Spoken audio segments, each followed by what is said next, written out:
একদল পুলিশের সামনে নিরস্ত্র দুই তরুণ বন্দুক তাক করে একজনের দিকে গুলি ছুটছে এক পুলিশ কর্মকর্তা। গুলিবিদ্ধ তরুণকে টেনে সরিয়ে নেয়ার চেষ্টা করছিল তারই বন্ধু, সেখানেও গুলি। শেষ পর্যন্ত না পেরে বেঁচে যাওয়া তরুণ দৌড়ে পালিয়ে যায়। বন্ধুকে রক্ষা করতে না পারার কষ্ট তাড়িয়ে বেড়ায় রাহাতকে। প্রথমে তাইম দৌড় দেওয়ার পরেই দেখি জন তাইমকে শুট করছে দুইটা শটগান থেকে তাইমকে দুইটা গুলি করা হয়। তাইম যখন পড়ে যায় তাই ওই জায়গাটা থেকে আমি তাইমকে পিছন থেকে গিয়ে ধরি। ওই অবস্থায় পুলিশ অজস্রভাবে আবার ফায়ার করলো। তাই ফায়ার করা অবস্থায় তখন আমার পায়ে একটা গুলি লাগে।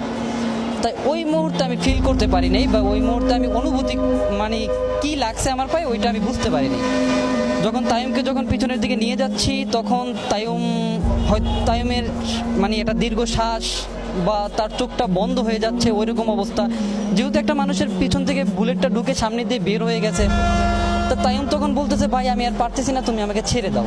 তাই ওই জায়গাটা থেকে তাকে আর ওই সময়টাতে তাকে নিয়ে যাওয়ার মতো অবস্থা, যেহেতু তার পুরো শরীরটা ছেড়ে দিয়েছে বা আমারও পায়ে তীব্র যন্ত্রণা একটা ফিল হচ্ছিল, ওই জায়গাটা থেকে তাকে আমি ছেড়ে পিছনের দিকে দৌড় দিই। যখন আমি দৌড় দিই তখনও পুলিশ অজস্রভাবে গুলি করে, আমার দিকে গুলি করে। তাই আমার হয়তোবা একটা গুলিও আমার বডিতে লাগে নাই।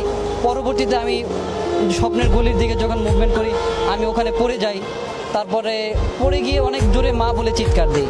চিৎকার দেওয়ার পরে তখন মনে করেন যে মানে হাত কোনো রকম হাতটা একটু ইশারা করে আমি দুইটা ছেলেকে ডাক দিয়ে বলতেছি, জন ভাই আমাকে একটু বাঁচাও।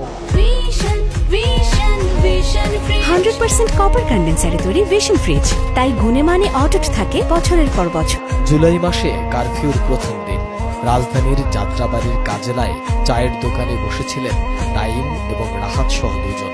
সে সময় হঠাৎই পুলিশের নির্বিচারে গুলিবর্ষণ। ভয়ে দোকান বন্ধ করে দেয় দোকান মালিক, কিন্তু তাতেও রক্ষা হয়নি। দোকান থেকে বের করে এলোপাতাড়ি গুলি করতে থাকে পুলিশ।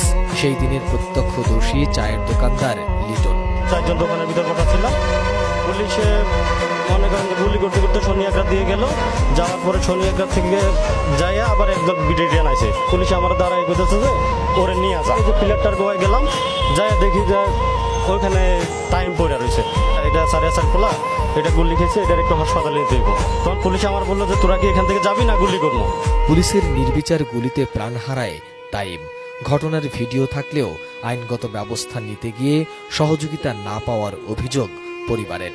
যাত্রাবাড়ি থানা থেকে তো দেখছে যে কারা 20 তারিখে ছিল, কারা গুল্লি মারছে, তারা তো যারা অর্ডার দিচ্ছে তারা তো জানে যে কোন কোন লোকটিরে পাঠাইছে ওই জায়গা মারার জন্য ছাত্ররা রে। তারপরেও আমরা মামলা দিলাম, মামলার পরও তো তারা ধরার একটা আছে না, ধরতেছে না।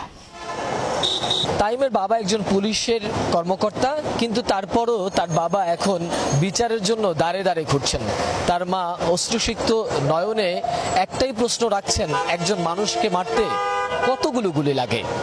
সেই প্রশ্নের উত্তর আমাদের অজানা। সোহাগ বিশ্বাস, এটিএন নিউজ, ঢাকা।